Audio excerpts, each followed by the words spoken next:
Қайырлы күн достар. Бүгін сіздермен осылай видео запись жасауға тура келіп тұр. Оған басты себеп жамбыл облысы әкімдігі ақпарат және қоғамдық даму басқармасының азаматтық бастамаларды қолдау орталығының грант қаржыландыру негізінде арнайы осы жамбыл чебл хаб жобасы аясында сіздермен жүздесуге тура келіп тұр. Бүгінгі сабағым мемлекеттік әлеуметтік тапсырыстарға және гранттарға қатысу. Менің есімім Кислобек Дастан, мен практикпін. Заң ғылымда магистр болып келемін. Және де осы практика жүзінде мемлекеттік әлеуметтік тапсырыстар мен гранттарды жеңімпаз болған мемлекеттік сыйлықақыны бір ұйыммен 2 рет жеңіп алған азаматтың бірімін. Енді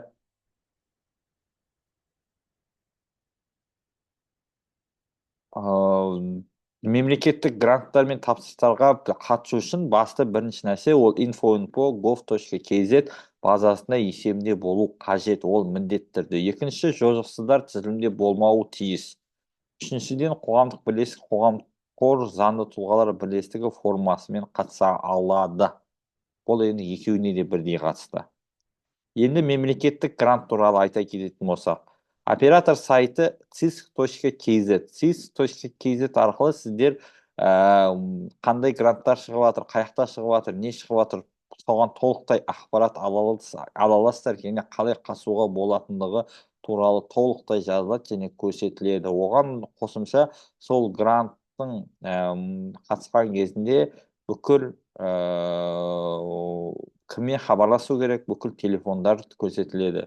Конкурсқа қатысу үшін, осы гранттық конкурсқа қажетті құжаттар тізбелері, осы гранттық конкурстарға қатысуға қағидасы бар. Сол нөмір 2 қосымшаға сәйкес үкіметтік емес ұйымдар үшін қысқа мерзімді грант беру конкурсына қатысу туралы өтінім. Мен сіздерге сілтемесі. Құрылтай құжаттарының жарғысы болсын, құрылтай шарты болсын, бірінші басшыны тағайындау туралы шешім мен өтініш беруге бірінші басшының жеке басын куәландыратын құжаты ұсыну керек міндетті түрде. Үшіншіден, өтінімнің әлеуметтік жобаның серіктесінің жолын толтырған жағдайда серіктестердің хаттары, іске асырылған негізгі жобалар мен бағдарламалар жолын толтырған жағдайда көрсетілген қызметтер актілері мен шот фактураларын электрондық көшірмелер, шетел көздер есебінен әлеуметтік жобаларға іске асырылған жағдайлар мен гранттар оператор арқылы іске асырылған жағдай шарттардың әлеуметтік жобаның іске асуын растайтын өзге де құжаттардың көшірмелері ұсыну керек. Қандай үкіметтік емес ұйымдар гранттарға қатыса алмайды? Ол бірінші кезекте саяси партиялар, кәсіподақтар, діни бірлестіктер, дербес білім беру ұйымдары, дербес кластерлік қорлар, нотариаттық палаталар, адвокаттар алқасы, адвокаттар кеңсесі, заң консультанттары республикалық алқасы, Қазақстан Республикасы ұлттық кәсіпкерлер палатасы, Қазақстан Республикасының сот сарапшылар палатасы, жеке сот орындаушыларының республикалық палатасы, Қазақстан төрелік палатасы, кәсіби аудиторлық ұйымдар, аудиторлық қызмет жөніндегі кәсіби кеңес, көп пәтерлі тұрғын үйлердің мүлкі меншік иелерінің бірлестіктері қатыса алмайды. Бұл мемлекеттік грантқа, өйткені дербес білім беру ұйымдары деген бұл деген біздің жоғары және орта білім беру оқу орындарын айтамыз. Біз бұл жерде жеке меншік университет колледждерді айта аламыз. Бұның ішінде адвокатурада бәрі үкіметтік емес ұйым болғандықтан, сол үшін ол ұйымдар біздің конкурстарға осы мемлекеттік грант қаржыландыруға қатыса алмайды.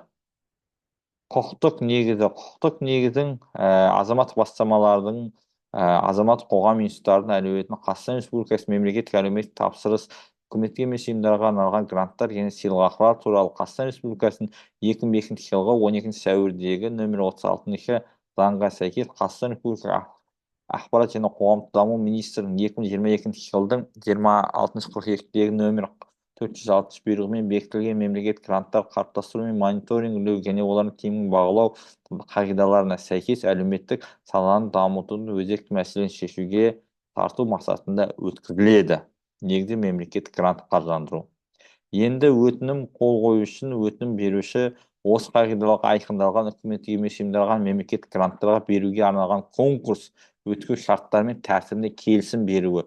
өйткені кейбір ұйымдар болады, иә деп алады да келісімге, артынан сол өзінің берген өтінімнен ауытқып, одан да аз жұмыс жасағысы келіп, сөйтіп тайқып кететін кездерден сақтану үшін осы пункттер қосылған. Осы өтінім құрамында ұсынылған ақпарат өзектілігі мен анықтығын жүзеге асыру Қазақстан Республикасының заңнамасы талаптарын бұзатын осы өнім конкурсқа ұсынылған іс-шаралар жобасы болмауын, осы өтінімді пайдалану Қазақстан Республикасы заңнамасы талаптарын бұзатын ақпараттардың болмауы, осы өтінімде ұсынылу және өңделу дербес деректер субъектісінің құқықтары мен заң мүдделерін бұзатын дербес деректердің болмауын, ұйымның жарғысына сәйкес осы өтінімде көрсетілген басым бағытқа сәйкестендіретін қызметтің бір немесе бірнеше түрін жүзеге асыруын, ұйымды тарату, ұйымның дәрменсіздігін туралы іс бойынша іс жүргізу және қызмет тоқтау туралы рәсімнің болмауы, ұйымның Қазақстан Республикасы бюджет жүйесінің бюджеттерін орындау мерзімін басталған салықтар, алымдар және өзге де міндеттер төлемдер бойынша мерзімі өткен берешегін болмауын, ұйымның басшылары, құрылтайшылар, мемлекеттік орган және немесе оның оператор өкілетті адамдардың жұбайы, зайыбы, жақын туыстар, жекжаттар болмайтындығының, ұйымның басшылары, құрылтайшылары террористік әрекетке қатысы бар адамдардың тізімінде, сондай-ақ жаппай қырып-жою қаруларын қаржыландыру байланысты ұйымдарының адамдары мен терроризм, экстремизмге қаржыландыру мен байланысты ұйымдар адамдардың тізбесіне енгізілмегенін растау керек. Ол үшін растау үшін тек қана қол қойып берсе болды.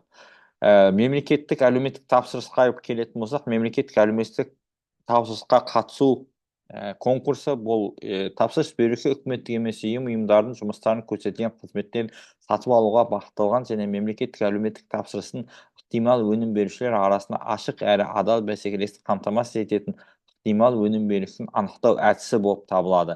Мемлекеттік әлеуметтік тапсырыс стандарты үкіметтік емес ұйымдар көрсететін қызметтердің сапасына, шарттарына, мазмұнына қойылатын талаптарды, сондай-ақ олардың сапасына бағалау өлшемшарттарын белгілейтін нормативтік құқықтық акт болып саналады.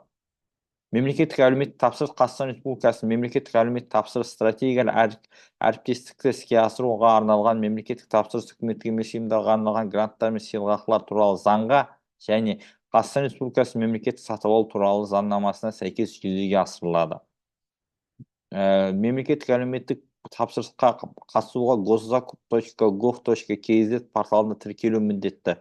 Порталмен қолдануға және өтінім беруге кемінде 1 айлық есеп көрсеткіш мөлшерде төлем жасау міндетті.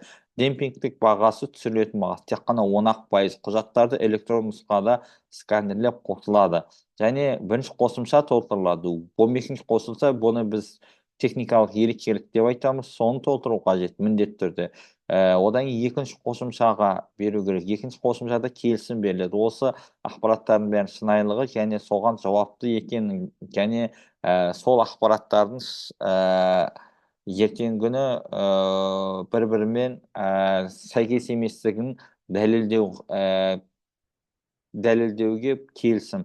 Және 11-ші қосымша бұл жақта біліктілік және баға ұсыныстарын әсер ететін өлшемшарттар туралы мәліметтер. Онымен қоса жарғылық құжаттар. Жарғылық құжаттарға жарғысы, бірінші басшының куәлігі және осы ұйымның хаттамасы кіреді. Енді қатысуға электрондық цифрлық қолтаңбамен куәландырылатын құжаттардың электрондық көшірмелері не оның біліктілігі талаптарына сәйкес растау үшін әлеуметтік өнім беруші ұсынатын электрондық құжаттар, заң тұлғалардың тіркеуі, заң тұлғалардың үлгілік жарғысы, құрылтайшылар немесе құрылтайшылар құрамы туралы мәліметтер қамтитын құрылтай құжаттары, әлеуметтік өнім берушінің көрсетуге құқығын растайтын хабарламалар, патенттер, куәліктер, басқа да құжаттар жатады. Конкурс құжаттамалардың 10-ші қосымшаға сәйкес мемлекеттік сатып алу процесіне қатысу үшін біліктілік туралы мәліметтер. Жаңа біз айттық, міндетті түрде біліктілік туралы мәліметтер толтырылады деп. Растайтын құжаттардың 15 жыл ішіндегі әлеуметтік өнім берушінің қызметкерлер мәлімет. Растайтын құжаттарын электрон көшірмені қоса отырып қызметтер көрсету үшін конкурс құжаттамада көзделген материалдық ресурстардың болуы мәліметтері. Қазақстан Республикасының қоғамдық даму министрлігінің бұйрығына сәйкес әлеуметтік бағдарлама іске асыруын тартылатын мамандар туралы мәлімет. Конкурс құжаттамаға 19-ші қосымшаға сәйкес конкурсқа сатып алу нысаны болып табылатын қызмет көрсету кезінде бірлесіп орындаушылар болса, субподряд бірақтан бізде бірлесу орындау деген мәселе жоқ. Сатып алынатын қызметтердің техникалық және сапалық сипаттаманы сипаттай отырып, оның ішіне конкурс құжаттамаларға 15 қосымша нысандары бойынша сипаттамаларын көрсетіп отырып, техникалық ерекшеліктер қамтиды. Қажет болған жағдайда техникалық ерекшеліктерін нормативтік техникалық құжаттама көрсетіледі. Және электрондық құжат нысанында осы баға ұсыныс болып саналады. Және бенефициар иелену туралы ақпарат және ол жеңімпаз деп аталған жағдайда қорытындылар туралы хаттамаға ашылуға тиіс. Енді әлеуметтік өнім берушілер ұсынған техникалық ерекшеліктерін бағалау. Енді әлеуметтік өнім беруші жобаның тапсырыс берушінің техникалық сипаттамасына талаптарына сәйкес бөлімдер қосалғанда сәйкестігі, мәселені сипаттауы толықтай көрсететін болса, оған 6 балл берілетін болады. Егер де әлеуметтік жеткізушінің ұсынылған жобасы тапсырыс берушінің техникалық бөлімдерінің барлық сараптарын қамтымайды деген мәселеге болса, оның ішінде бірақ функция кетпесе де оған 0 балл беріледі. Енді әлеуметтік өнім берушінің қызмет мақсатының тапсырыс берушінің сатып алынатын қызметтеріне арналған сәйкестігі, мысалы 0 бар, 2 балл беріледі. Үкіметтік емес ұйым дерек қолында болмаса 0 бар, оған жіберілмейді. Егер де уақытылы ұсынылған болса 1 балл беріледі, егер де уақытылы ұсынылған болса 2 балл беріледі, ол арқылы өткізілетін болады. Енді ең көп балалардың мынау жұмыс тәжірибесінің болуында, болмауында деген мәселелермен, мысалы жұмыс тәжірибесі мүлдем болмаса 0 балл, әлеуметтік өнім берушінің әлеуметтік бағдарлама жобаларды іске асыру бойынша қосалғанда жұмыс тәжірибесі ол 1 балл, 2 жылды қосалғанда 2 жылдан 5 жылға дейін 2 балл, әлеуметтік өнім берушінің 5 жылдан жоғары болса, бағдарламалар мен жобаларды іске асыру оғанда 3 балл. Егер де әлеуметтік өнім беруші әлеуметтік бағдарлама жобаларын іске асыру сағатында 8 жылдан астам жұмыс болса, онда 4 балл беріледі. Егер де әлеуметтік өнім беруші қызметтердің мәніне сәйкес болса, бірдей болса, тақырыптары бірдей болса, оларға 2 жылға қосалған кезде оған 5 балл, 6 балл беріледі. 2 жылдан тура сол бағытта жұмыс істесе 5 жылға дейін болса, оған 6 балл. Егер де 5 жылдан астам болса, оған 7 балл. Егер әлеуметтік өнім беруші дәл осы жұмыс тәжірибесіндей болса, онда 8 жылдан астам болса, оған 8 балл беріледі. Енді жұмыс өтілі мамандарына берілетін баллар 0, 2 және 4 балл. Бұл жердің әрқайсысы міне осы жерде расталған құжаттарына сәйкес беріліп тұратын болады. Егер де жоба жергілікті бюджет есебінен жүзеге асырылса, тиісті аймақта үкіметтік емес ұйым тәжірибесі болса, онда 0, тәжірибесі жоқ болса 0 балл, әлеуметтік жобаны іске асыру 2 жылдан қосалған дейін тәжірибесі болса 2 балл, әлеуметтік өнім берушінің көрсетілген аумақта әлеуметтік жобаларды іске асыру 2 жылдан 5 жылға дейін 4 балл, әлеуметтік өнім берушінің осы аумақта әлеуметтік жобаларды іске асыруда 5 жылдан жұмыс тәжірибесі оған 6 балл беріледі. Осылай біздің мемлекеттік әлеуметтік тапсырыс пен мемлекеттік грантқа қатысу өлшем шарттары мен басты міндеттері осында. Тыңдағандарыңызға көп рахмет. Амандықта, саулықта жүздесуге Алла нәсіп ете берсін.